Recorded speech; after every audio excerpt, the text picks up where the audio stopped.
Type 1 डायबिटीसमध्ये हा message खूप महत्त्वाचा आहे की जर योग्य प्रकारे योग्यरित्या ट्रीटमेंट घेतली तर नॉर्मल किंवा नियर नॉर्मल आयुष्य जगणं पॉसिबल आहे.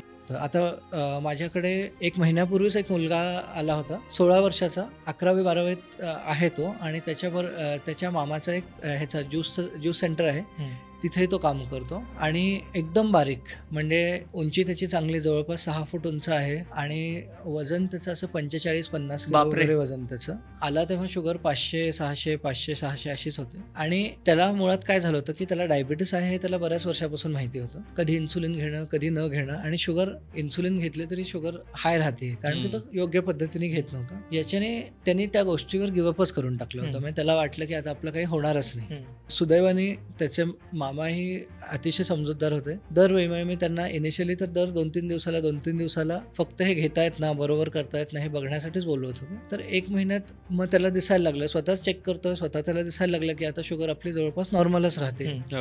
त्याच्याने एक तर त्याचं वजनही वाढायला लागलं, आणि दुसरं म्हणजे त्याला त्याच्या पूर्ण याच्यामध्ये म्हणजे फ्युचरबद्दल त्याचा कॉन्फिडन्स वाढायला लागला, की त्याला वाटायला लागलं की एक म्हणजे नॉर्मल आयुष्य आपल्यासाठी शक्य आहे.